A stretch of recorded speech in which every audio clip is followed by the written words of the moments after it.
Well, Coach, bye week blues, kind of, you know. It's funny. It is a bye week blues. Anytime you come off a loss going into a bye week, I think I might have said that exact same thing to the team.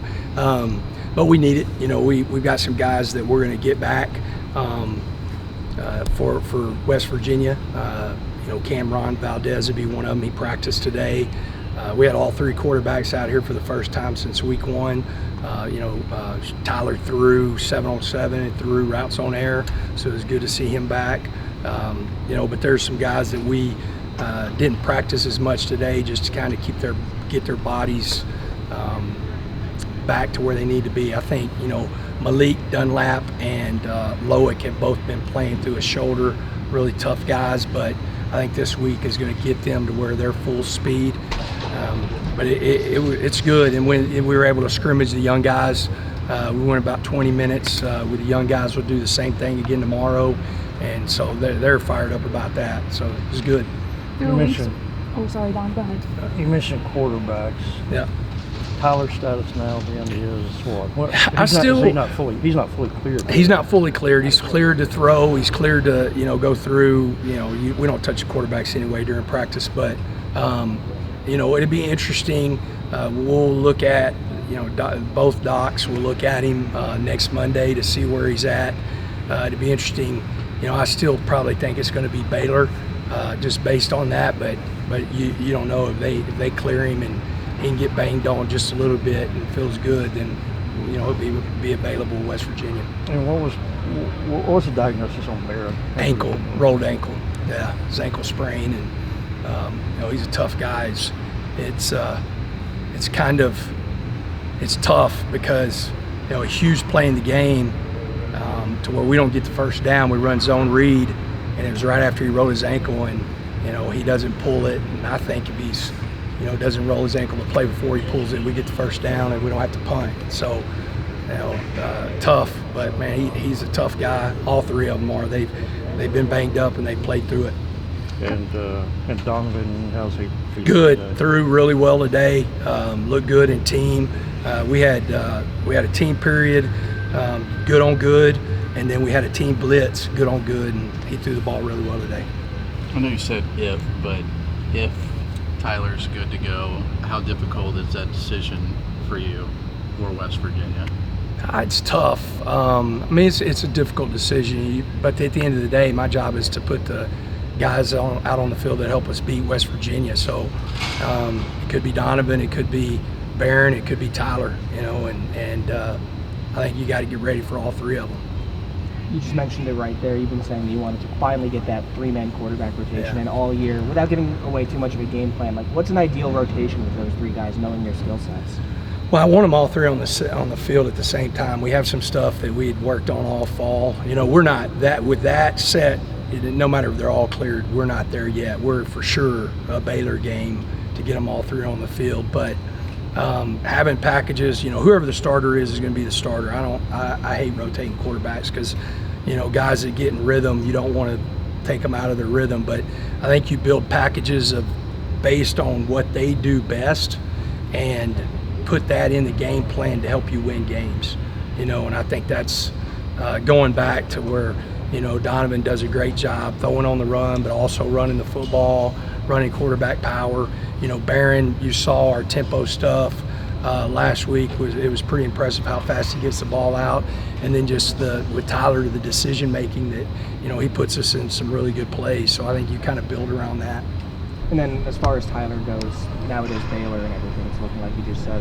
Is there any setbacks that he's been having, or is this kind of like the pace that you'd expect him to get back? No, I mean, the only reason I don't say West Virginia is because he's not cleared yet. You know, he's cleared to do X, Y, and Z, and he's not fully cleared. So if he's fully cleared next Monday, then, you know, we're going to roll in the game, you know, expecting to play him and see what he can do. But I just, until a doctor tells me that, I always think it's probably in there the week out, you know, and just, but he hadn't had any setbacks. I mean, I think he's really kind of, the way he's throwing the ball, the way he threw the ball today, he's a little ahead of schedule. Now that you're on the other side, too, of all these ranked teams that you guys just played back to back to back like that, what do you make of your team, and what do you think playing all those tough opponents does, especially now that you guys have a bye week, to kind of really reassess that tough stretch that you just had? Man, the tough thing is I don't think it changes. I mean, I think the next opponents, I mean, if you look, if Baylor's not ranked, they were ranked in the top 15. Kansas is ranked.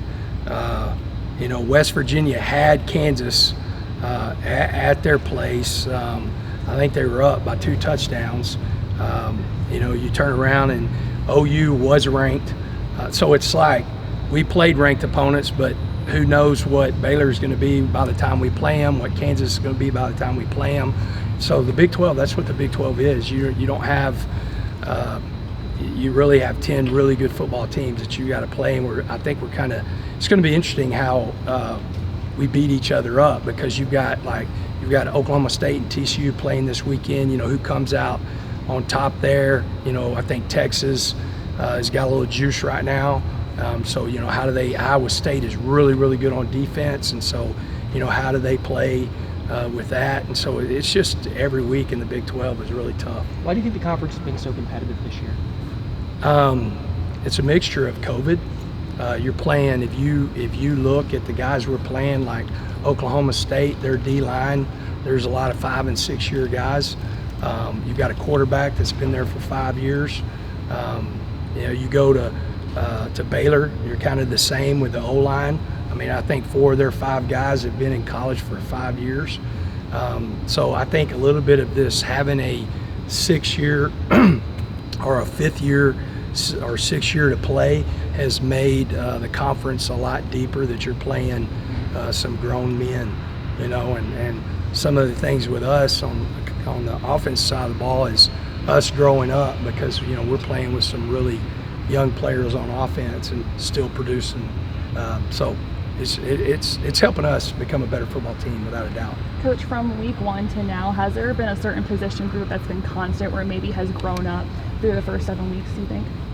I think the defensive line, it continues to play well and do what we ask them to do. You see, I think Tony Bradford has been really probably his most productive he's ever been in his career. And you see those guys growing up. And I've been proud of our receiver room, because besides Miles Price, you have nobody in that room that's played a ton of football. And you got Trey Cleveland that's playing really well right now. Bradley's had a couple of games where he's been over 100 yards. And so you've got guys that, and then Xavier steps in and you don't miss a beat.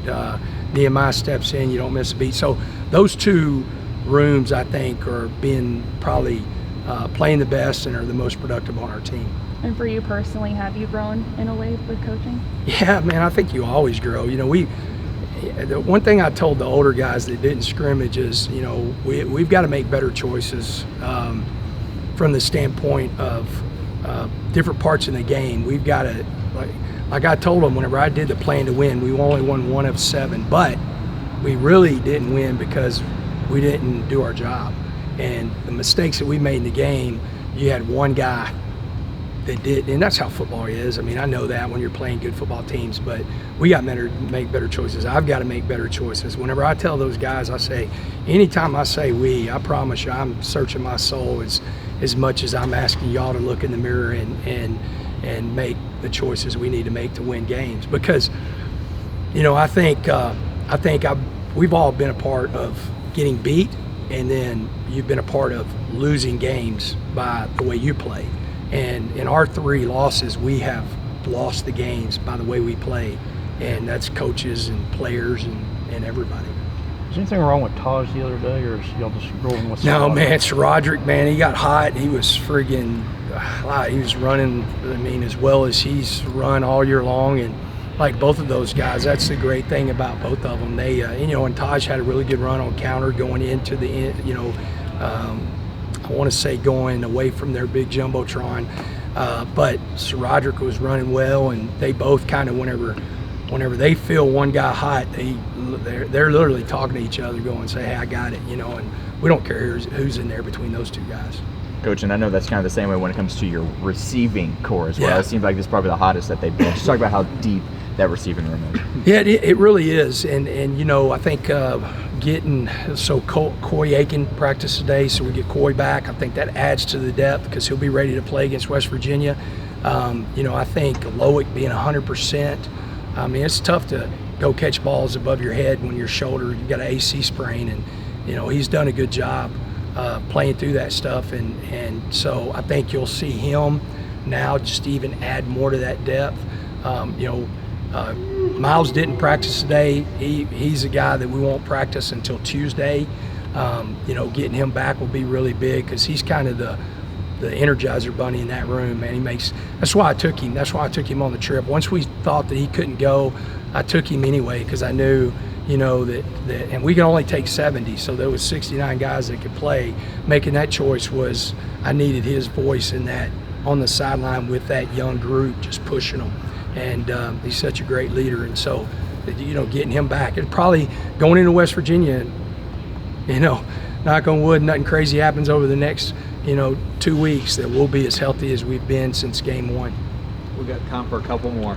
Coach, you mentioned that you all were in games and you all did things that you lost them. Right. You weren't beaten. What were some of those things that happened to where, from a coaching perspective, that we all lost? And then what were some of the good things you all did to be in the game against some quality opponents on the road? One, our guys play. They really do, even though we'll make some mistakes, and they play every snap. Like I don't think there's been a snap all year long that I'm like, oh gosh dang man, we're just not fighting anymore. And had chances too in those losses and in the wins.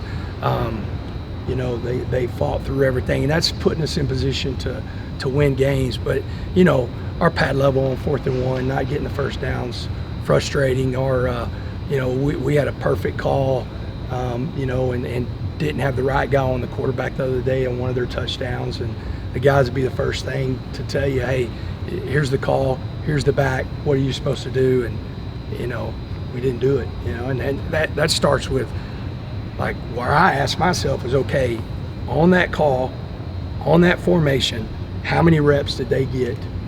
That's my job. How many reps did they get to see that, to make that play? And then theirs is, hey, the play's called. We talk about alignment and assignment and then playing football. And so did I go through, okay, here's the call, here's my alignment, here's my assignment, go play football. I mean, we're some of our stuff right now, whenever I talk about choices, is we're losing pre-snap, like some of the just mental things. Where does that come from? More concentration, more reps, but none of that. I don't want to use any of that as an excuse of why we're not winning the game. We got to find ways. I got to find ways to get us in the right spot to win games. Coach, what did you see from Ty Buchanan last week at practice, and what are you expecting for the next week and a half? I had a good day. Had a good day out there in the live stuff. It's really hard. He's never played left tackle, and so moving him over, he's, I think, getting a bye week and getting a week will really help. The frustrating thing whenever I talk about like sacks, I mean, be the first guy to you can recognize, hey, that's a sack on the tackle. But we should have only given up 1 sack in that game. We didn't throw the ball away, or we missed our read. Like the whole deal is it's easy to see and pick on the guy that Captain Obvious conceded he got beat, but should the ball have already been out? Did the receiver run the route at the right depth? Like it's a collection of, yes, there's some just pure sacks to where we're getting beat, but there's also, a call that we can protect. I thought we did a much better job of protecting our offensive line with the calls, Barron getting the ball out, and we did some really good things chipping their D-line. We just got to be better and keep working on it. Yeah, Looking at your staff real quick, just wanted to ask about Deshaun Johnson, obviously a former Red Raider. How's he kind of been on the sideline for you? He's awesome, man. He is a superstar in this business, a rising superstar. He's got a great passion for football. I mean, obviously everybody knows that watching him play, he's got a high IQ for football. He relates to the players, and then he's extremely hard on the players. So it's not, a lot of young guys, whenever you don't have that much age difference between like the juniors and seniors, it's easy to be buddy-buddy instead of be demanding, and that's not who he is. He's extremely demanding. He relates to them, and and he's going to be a rock star in this business. I'm glad we got him. You talked to him about Rule in the last 48 hours. Texted him yesterday. Talked to my son last night. You know, of course, it was really tough. Just texted Coach yesterday, and I'm gonna call him today. But not a whole lot to say other than, man, I love you, and this is a tough business. And got to talk to Coach Snow last night, and talked to Garrett, a long time, because it's tough. I mean, this is part of the business that we're in, and everything's so highs and lows, and winning and losing, and then whenever one of your mentors, loses his job, it's tough, especially when you're 23 and you're looking around and trying to figure everything out. But he'll learn from it, get better. Would he be welcome to?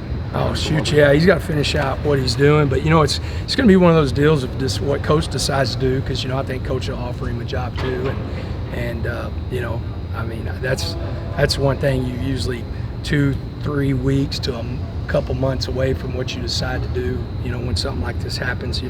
I think whatever Coach Rule decides to do, I think he should be in football. I mean, he's good for college football if he decides to come back to this level, and he's good for pro football if he decides to do something, at that level. I mean, I said the same thing to Gary Patterson at the Texas game. I said, Coach, I hope you decide to go after one of these jobs, because I think he's good for college football. All right. Thanks, Coach. All right. Thank y'all.